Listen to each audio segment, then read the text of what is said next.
later Kodak merged the whole industry, whole camera industry of China into Kodak.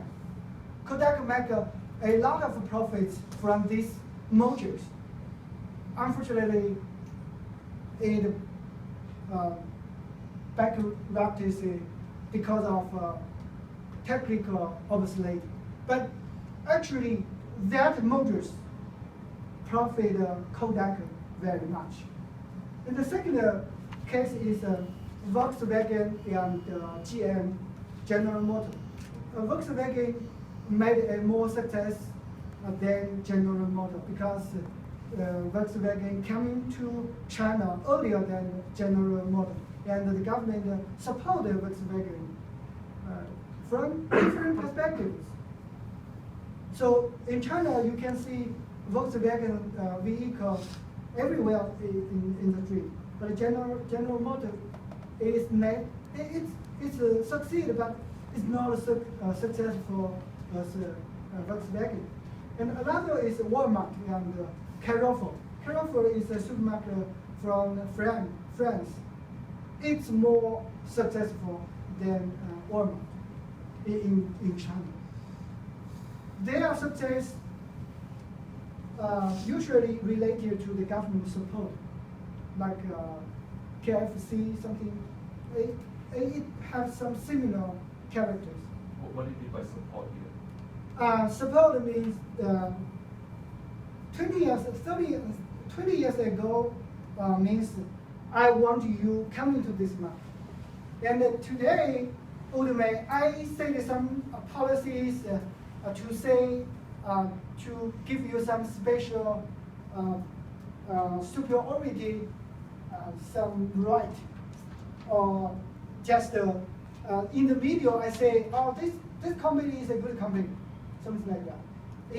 It will act a very important function to arouse the good feeling, the good emotion from the public.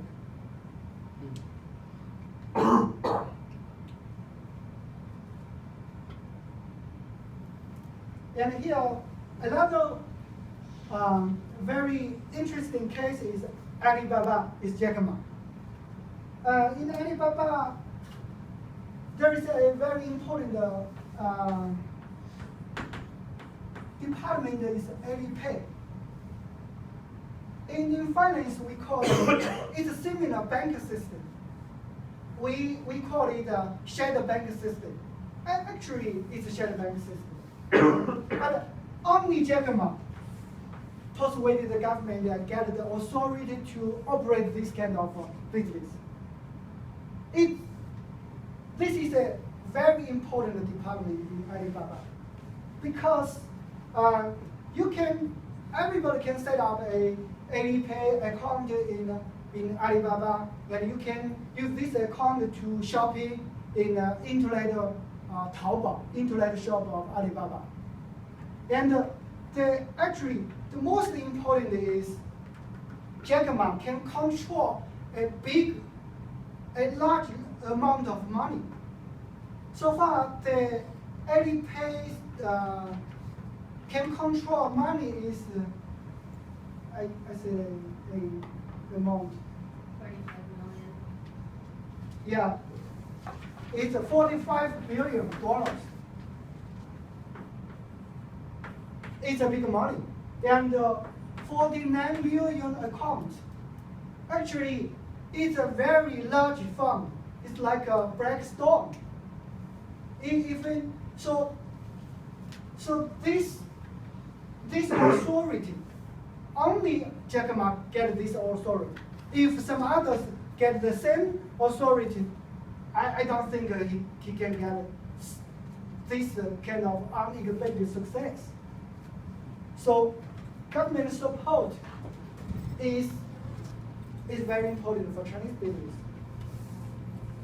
The second features is about individualism and collectivism. Collectivism is a main character of China's business culture.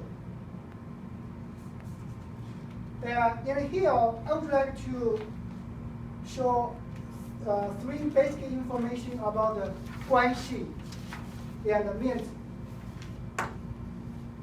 关系 describes the basic dynamic in personalized network of influence and is a central idea in Chinese society. So collective vision, before the illustration of 关系, let me introduce something to you about collective vision. In China, the business world perished collective decision, but sometimes it's only an excuse. You can feel something like an invisible group, or we call it 组织.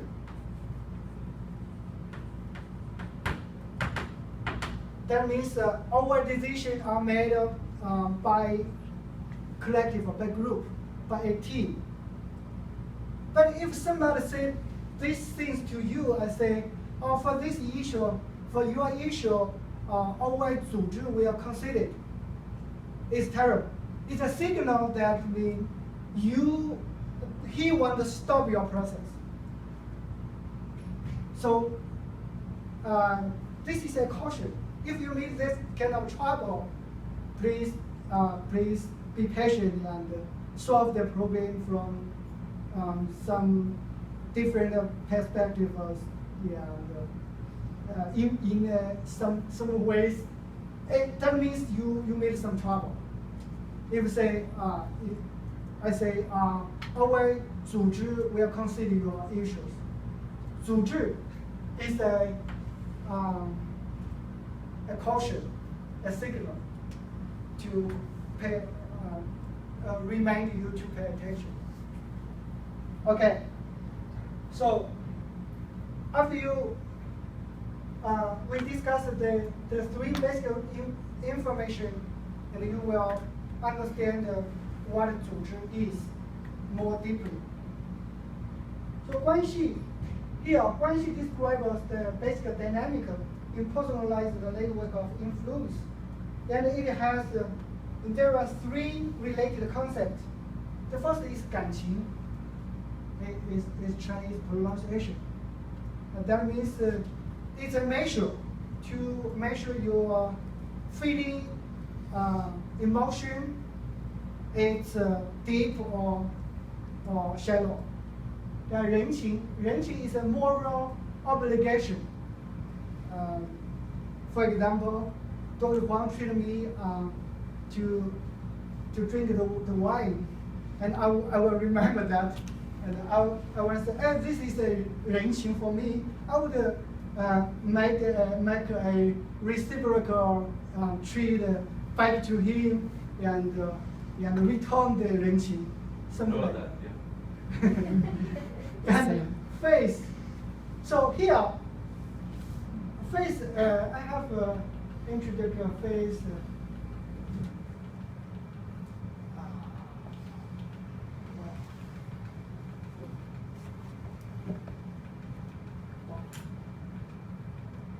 Okay. So face means prestige or propriety and social status, something like that.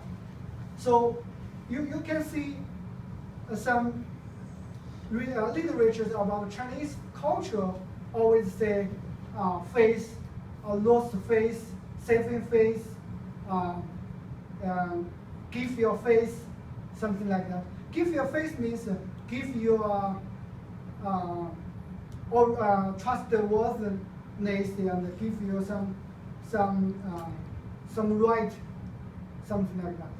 So here, I want to stress reciprocal favors are the key factor to maintaining one's 关系 level. Failure to reciprocate is considered an unforgivable offense. And second, China is a country in which What do you mean by unforgivable offense? Kill you. That means he want, for example, I trust you and do business with you and make you profit $5 million. And after that, you do not want to do business with me again. And you have chance to return this 人情, but you didn't do that. You have chance, but you don't do that. I will remember, this guy is a bad guy. I do not want to do business again to you. I mean, is there a certain time limit where you considered it unforgivable offense? Because if the opportunity doesn't present itself, how can we? Sometimes I cut the relationship with you. So for the long term, this is for me, it's unforgivable. I don't have any relationship with you, and actually it's a loss. It's a loss for two sides. So you wouldn't have. So let's say you do me a favor, I don't return the favor back, then it's just then the relationship is cut off. But if I do return that favor, probably like 5 years from now, then the relationship is good again. Keep going. It just keeps going, just like that. It's endless. And you do me, you do my favor, do me the favor, and I will do me a favor again and again and again. It's a good recycle and a good loop, a positive loop about the relationship. So until I do that favor back to you, you won't do me another favor.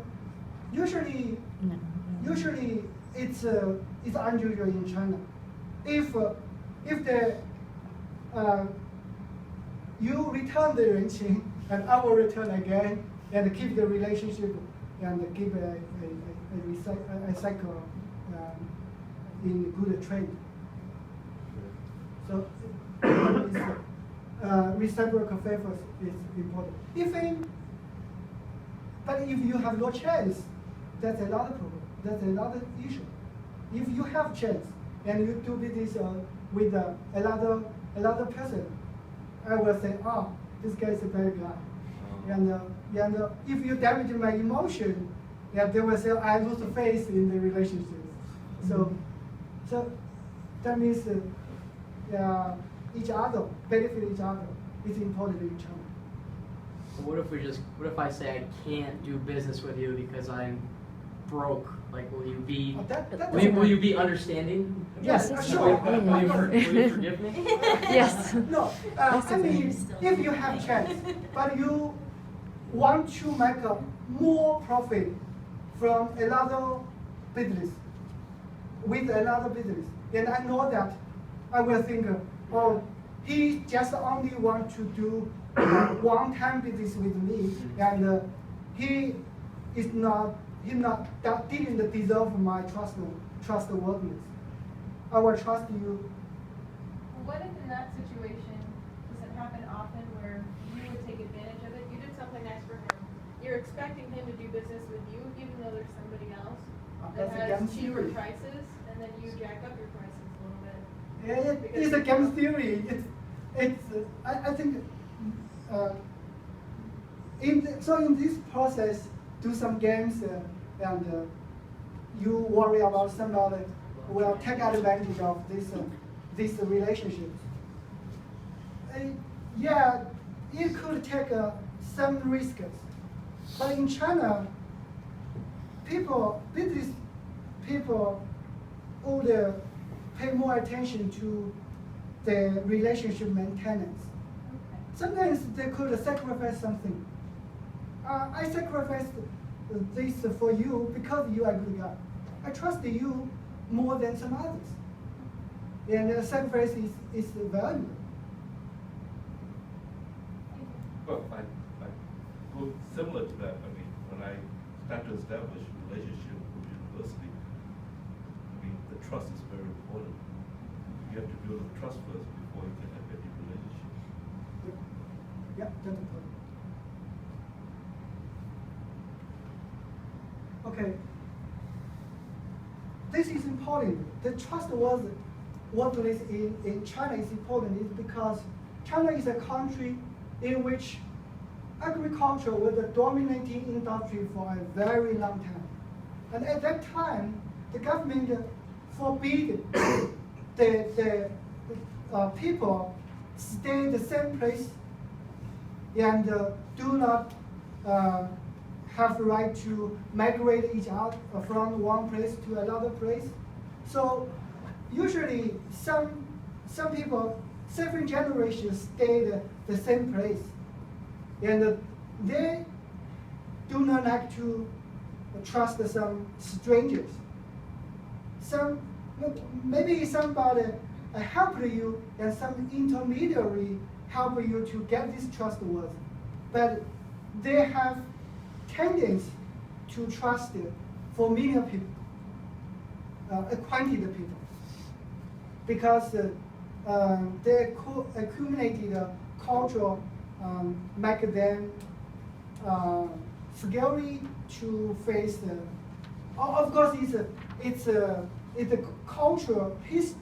It's not the modern time, but the culture can influence people's emotion from this perspective. The second is the Cultural Revolution. I think most people know this catastrophic movement in China. This movement damaged people's trustworthiness very much. In that time, the public were aroused to report and commonly aid some others. If your familiar friend say, report his bad behavior and I will give you bonus, something like that. So some people were persecuted by this kind of report. And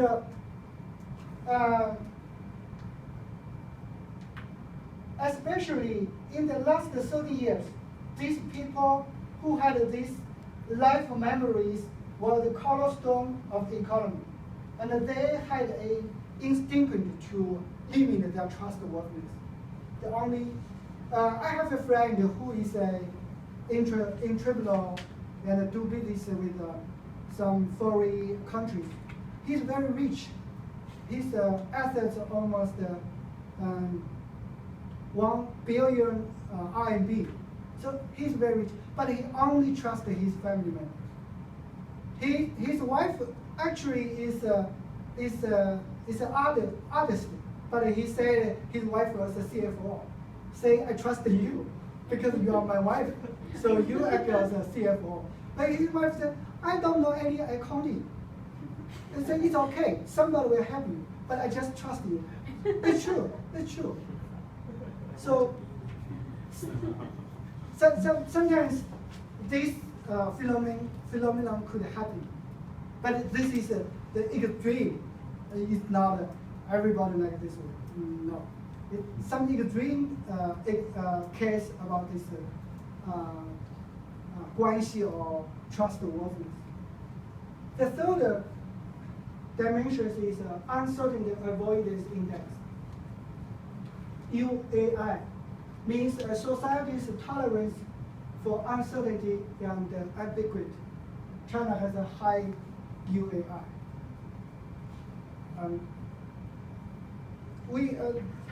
I very honestly, fact is that China is one of the countries which have the highest saving ratio. Everybody wants to save some money for the future.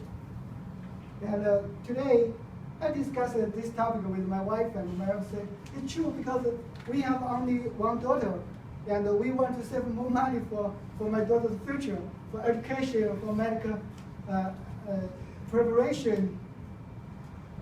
So we have a strong tendency to save money for the future. So the unavoidance index is very high. And here, I would like to introduce two backgrounds about this feature. The first is a huge change in the last 30 years. The change is sometimes it's unexpected. You cannot imagine you have a trip almost 2 weeks trip. After you come back, you cannot find your home. You cannot find your house. Actually, last year I come back to China, and it's hard for me to locate to direct the taxi drivers to come to my apartment. It is true, because the changing is very fast. I'll show you a picture. This 30 stories hotel, how long is it constructed? You guess. How long? 15 days. A year. 10 days. Oh. You. Month. She has seen it. 15 days. Exactly. It's 15 days, including the construction of the basement and all of the construction. 15 days. It's my hometown. It's Hunan province. Only take for the whole construction only 15 days. That means you have a Christmas vacation. After that, you come back to campus. You find 15 days later a high 13 stories building appear. It's very usual. So last year we Yes. back from Buffalo to Alfred, and Dr. Wang told me this road 29 years ago. I drove there. 30 years ago. 29. 29 years ago, the road is existing and it's the same. I say it's I can imagine in United States that the road can stay 29 years, if more than 20 years, 29 years. In China, some roads can stay 5 years. It's fortunate. it changed very much. So on these conditions, people could scary.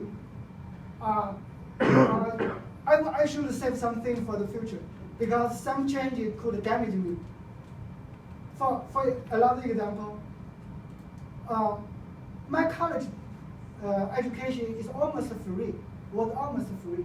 I just paid a little bit. It can $100. Or even actually it's no less than $100. Yes. Because they will return something back to me $50 of the per of year. the food or something like that. But 1 year later, the students was charged $1,000 per year. Policy changes. It's only 1 year. And after that, the tuition increased quickly. And the $1,000 is a big amount in China at that time. It's not like $1,000 for yours. It's the average annual salary in China. For 1 year, the average salary, $1,000. But I can come into the college 1 year before, so I'm free. I was free. But the students, after 1 year later, they should pay something.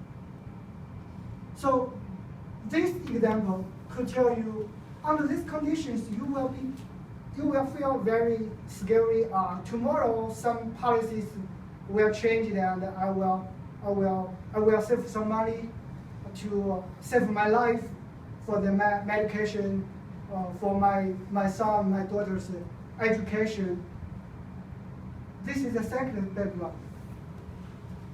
And the third, the third reason explanation is one family, one child policy. This policy lasted 40 years. So far, last year it stopped.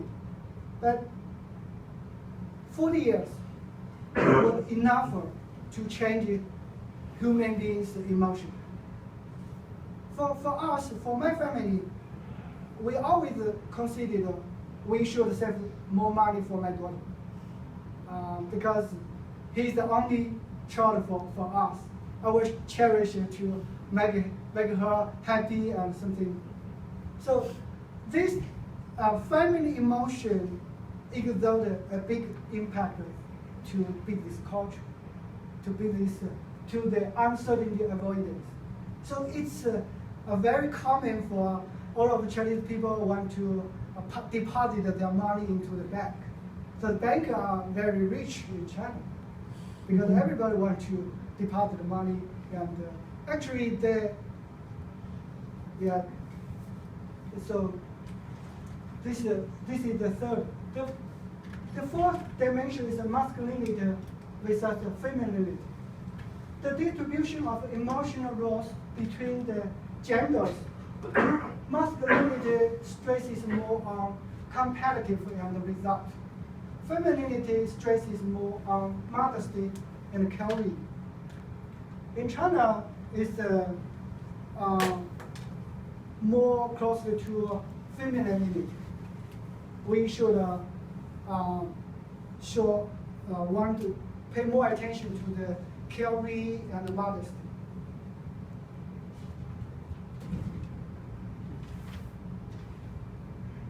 So here, I would like to explain two concepts. The first is specificity and diffusion. The second is achieved status and ascribed status. For the first, Chinese business directives do not like to discuss important discussion in the office. They only send the contract or important documents in the office, like here. All of the preparation and the discussion often happen in the informal, some entertainment, socializing conditions. When I was a CFO in companies, actually, it's very unusual.